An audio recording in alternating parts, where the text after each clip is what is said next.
Okay. Yeah, we might could use a tripod. Huh? Go. Okay. Hold it right here. All right.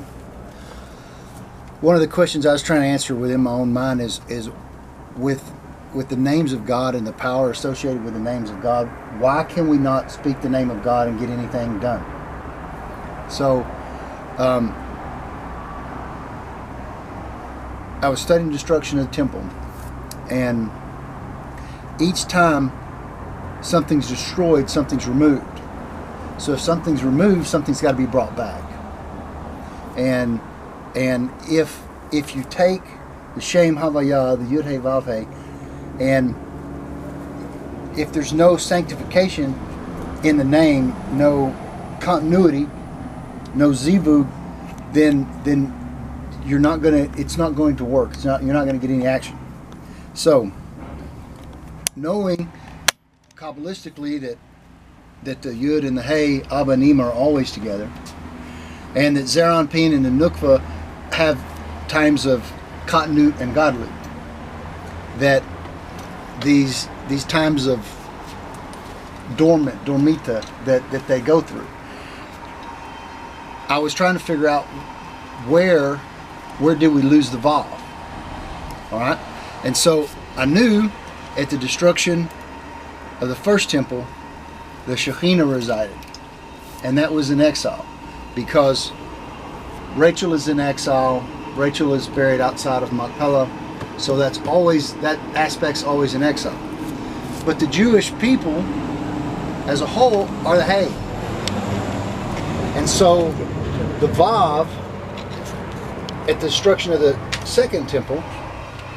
This was during the time of Yeshua HaNotri, and this is during the time that the whole Christendom movement got its power and got its growth, and the only way it could succeed is if it had one of the ineffable letters to do it. And which letter gives all the source? It's always the Vav. It's the Yesod. It's the channel. It's the channel that everything runs through from Abba Nima, from the Mochin of Zah, To reach the the Hay. Well, if the Hay's in exile, so the Sitra Achra comes in, attaches itself, just like in the garden with Adam, through Eve. Eve is exiled, and he attaches itself to Adam, because the Sitra Achra is not worried about Eve. He's always worried about Adam, to draw that light, to get the sustenance and get the power. And that's the secret of the Vav, which is the staff, which is what Moses used, right? Sometimes it's my staff, sometimes Hashem said use your staff, so it's always talking about the Vav. And so the only way to redeem that spark that was taken over by the Klippa at the destruction of the second temple, because the names of God have been quiet for 2,000 years since that has been destroyed. So I made 12 Vavs and put them in our cards like this, and which to me, it's only a metaphor if you think it's a metaphor. But I gave one to Chaim Richman, David Katz, and Abraham Sutton, and I told them all the same story. And I gave one to the man that we bought our Shabbos stuff, Havdalah set and everything. He was a breast lover. I gave him one. I thought he was going to cry when I gave it to him, when I told him the story.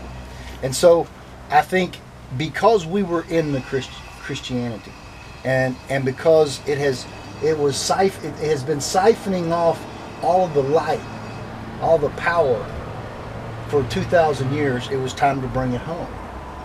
And so that's why I made these, and I've been giving them out to people to bring back the functioning of the name of God. Now, what is that? Here. And what you need to do... I got it. You got Well, one? he wants to give it on camera. Oh. What about the more about this connection about the Vav and the Klipa and Yeshu HaNotre? As far as that's what's given it the power to Right. and all the energy and all the money and the wealth and the So like I can say what I mentioned before is that the temple that we're talking about, the second temple, is the temple built by Herod. He started building it in the year 18 BCE and finished it in the year 10 BCE.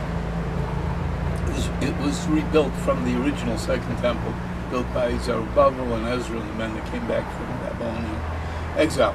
So when Herod's temple was standing for 30 years, which puts it into the year 20 CE, because it finished in 10 BCE, the Sanhedrin decided that the name of God as pronounced could no longer be used in the temple because there was such corruption and so many problems with the priesthood and with everything.